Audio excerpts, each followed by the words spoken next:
So it's the Talk Less show. And as you know, we've been doing our World Cup series. Yes. So befittingly, I'm moving to a country where I have a sense of attachment. They are one of the teams I support. The thing is, every game I watch, I've never been a neutral fan. By 5 minutes, I'm supporting someone, even though I decided to be neutral. But I have three main countries: Ghana, Netherlands, and England. Those are my three. Portugal, Cristiano Ronaldo. Yes. Those are my top four teams. So befittingly today, we have in the house Dr. Andres Maris. You're welcome to the studio, Andres. Thank you for having me. Nice. So Dr. Maris has a PhD in statistical genetics. Talk less with Terrence. When I remembered you had the PhD in PhD, I thought, no, this is the wrong episode to have brought you on, because there was a time, there's a guy, he's a Ghanaian, right? But he's in Netherlands. And he made a viral statement that having a Dutch passport is better than having a PhD in Ghana. So that's a show we should have brought you on. Right, I guess. Well, it's not that useful in the Netherlands either. I changed careers and life, so it is place in my past. Wow. So then we have another video to do. We have another video. Sure. So today if viewers like me, then I will come on again. You will come back, yes. They'll certainly like you. You are the first Obroni on my channel. Such an honor. So today we are talking about the World Cup. We're going to talk about Netherlands, the Clockwork Orange. And I thought that you would be the best candidates for that. So first of all, let's get into it. Why do they call the Netherlands team Clockwork Orange? Yeah, so it starts with the color orange, and that goes all the way back to the 16th century of Willem of Orange, Willem van Oranje, and he led the independence war against Spain, and he became the father of the Netherlands, and he is also the forefather of the current king.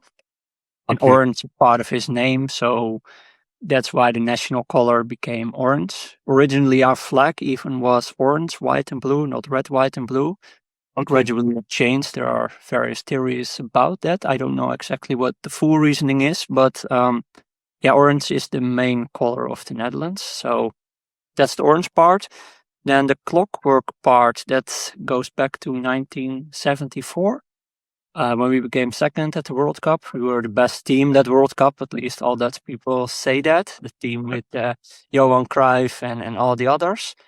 And yeah, they played in a revolutionary way. They were like a machine. I never seen much, but that's what I heard from my father. So they were like a machine, like clockwork. And in the 70s, around that time, there was a famous movie, Clockwork Orange. So I think that way all the things connected. Okay. I must say, the name Clockwork Orange, that's not something we use in the Netherlands. We just call it Orange, Oranje. The clockwork, I think it's mostly an English-speaking name. Okay, so as far as I know, but if people know better, leave it in the comments or something, right? Yeah. So that was a very nice background. So it means everything came together and it made sense. Like a clock. All the pieces came together. Right. Now you're called clock. Thanks for the bit of the history. So it's the Talk Less show. You do learn things here. So now, still on the topic of the World Cup, what are your expectations going in? I know my expectation. I expect Ghana to win. I don't know how we are going to do because most of our players are injured. But then what are your expectations going into the World Cup? I think a couple of months ago, my expectations were very low, but now that's coming closer. I start to have a good feeling. I don't think we have a team as great as we had in previous years. But we have a decent team, so I think we're cautiously optimistic, meaning we all kind of hope and kind of expect secretly that we will win the World Cup. World Cup, yeah. Everybody, I get it. Back then, I had a bit of hope on my part. I had a bit of hope, but most of my players, I know you're an Ajax fan, so you know Kudus very well. So Kudus is injured, other players are injured. So it's a terrible squad. But I mean, who knows what could happen? So now let's get into the fun part. I want to know, we are doing it country by country. I want to know what are some of the possible things that could happen if you win the World Cup? What are we supposed to expect? Yeah. So, well, orange is our national color. So sometimes we have orange fever, oranje koorts, and everything turns orange. All Like right. grown men will be dressed up as a carrot. People will, paint their bikes orange, their cows, their houses, their grandparents. Everything turns orange. Maybe a dog will be painted orange, and that will be a national icon, something like that. Silliness will reign, and everything will become orange. All That's right. one thing that will happen That's for sure. one thing. So I spoke to somebody from Germany in one of our videos, and the person was telling me with the way Germans are, all the excitement will last for they will do things too, but it will last for about 3 days, and then they reset to factory settle. So how long would this orange fever be for? Well, we never won anything, so we won a European Okay. Cup, but Germany won more. So I think for us it might last a bit longer, the celebrations and the craziness. But I Okay. also expect within 48 hours we start criticizing our own win and start saying that the second half we should have play more pressing, or it should have been 8-0 because the opponent wasn't very good. We like Okay. to criticize that's our main sport. Number one, football is number two. So for 48 hours, football will be great, and then we will find a way to be critical, I think. So So I maybe a think bit similar to the Germans in that sense. I think that's with every country. Everybody knows more than the coach. Everybody knows Mhm. more than the team. Okay, so now let's keep on. What else will happen? So we have first, there will be an orange fever. Yeah. What else? Okay. Well, like a lot of objects will turn orange, as I said. Also, the canals will turn into orange soup. Like, the canals, the waterways, 40% water and 60% Dutch people dressed in orange. So that will happen too. Yeah. All the houseboats, everyone will go into the water with houseboats and all kinds of floatable objects and objects that don't really float, but people try anyway. And there will be a lot of damage. But no one cares. Normally, we No, are yeah.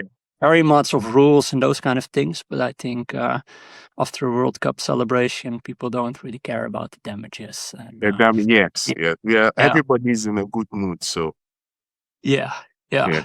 Yeah. I hope you guys win. I hope you guys win. Maybe I'll come and join in on the fun. Sure, sure. Well, you've been here before, so Yeah. it'd Yeah. be nice to have you again. But is there anything that I know you people love stroop waffles? Will people be Mhm. eating a lot of that in that period? Yeah, probably. I don't think we have per se like celebratory dishes or something. Okay. Like I don't think we really have that, or at least I've never. Like also during my lifetime, we never won anything. So One that's my anything, life yeah. as a football fan. So Yeah. perhaps if we win, and there will be dishes I've never encountered in my days from this planet. But no, I don't think there will be like a culinary aspect to our win per se. We will eat snacks and drink beer. People will drink beer probably a lot. People will get drunk. So it's just like Germany. People are into beer. Like people enjoy their beer there. Yeah. I think that I would expect that will happen. A lot of drunk people. Yeah. Do you also do the big jugs? No, we don't. Okay. We don't have those. No, we're too cheap for that. In our restaurants, you pay a lot for tiny glass. Yeah. Interesting. Great conversation so far. What else could possibly happen if you win? Yeah. Well, we have a king. So the king Okay. also needs to be part of the celebration. So I think he aims to remain, how do you say it, regal. Yeah. And I think he will do so for the first, 3 minutes, and then he becomes very awkward and not per se unhinged, but you look at it with how do you say it? You feel awkwardness on his behalf. That will happen. Yeah. I think Aston Villa won a trophy this season, and their current is it the second in like the Prince William? Is it William? Yes. He supports Aston Villa. So you can see when the camera gets to him, he's trying to maintain this decorum, but then when they score, he starts shouting, he Yeah. loses. That's exactly what will happen. That's probably what will happen. Will you guys have a parade? Is there like a parade?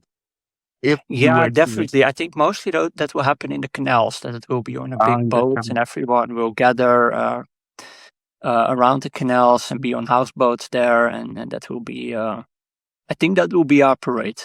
Okay. Yeah. So as in the team will also be on a boat with the cup? Yeah, I would say Oh, so. wow. That's my guess. Yeah. Wow. And That would in be nice. Amsterdam, that's what I expect. But yeah, then again, You don't in know. my lifetime, we haven't won that much. We Yeah, did some sort of a parade, I think, where we became second a couple of years ago when we lost to Spain. I believe, if I recall correctly, that was also where we celebrated on the water. Okay. Oh, okay. So just like Ghana, we strike fear into the hearts of Africans during the African Championship. But in my lifetime, I've never seen us win a trophy. Maybe the under-20 World Cup, that's the closest we've come, but we've not won anything. So that's why we are all hoping. The closest we came was in the 2010 World Cup when we almost got to the semi-final and Suarez, our mortal enemy, did that. Oh, yeah. Yeah. Did Ajax that. legend, yes. One of my favorite players We of hate all that time. guy in Ghana. We hate him in a Yeah. peaceful way, but we hate him anyway. Yeah, I can imagine. So we are almost done. Anything else you want to share with us?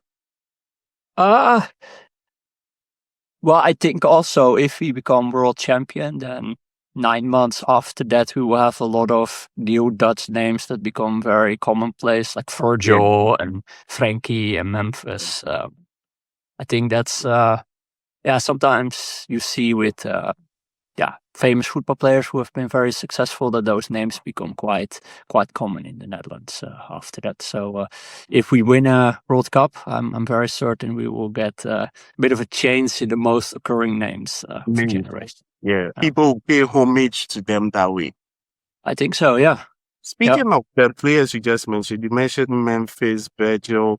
Who is your maverick? Like, who are you? Who do you guys consider somebody who can change the game at any time? Who your hopes are riding on? Yeah, so I think we have a decent team. We have a decent defense. I think a good midfield, but we lack a bit, quality attackers. Okay. Previous years we had great players like Robben and Van Persie, but now we don't have that level at all, to be honest. So I think if there is one player who can bring something extra, it would be Doniel Malen. He had a fantastic season at Roma, last half year. He almost became the league top scorer in only 6 months' time. Okay. So if he can keep up that level, and we also have a truly quality attacker, I think it could truly change the outlook of our team. We're already quite, strong, organized, have quality players, more midfield and in defense. Nice. But add a great attacker to that. If he can keep that level up, then who knows? I followed him at Dortmund and I think Aston Villa. But when he went to Roma, I haven't really seen him.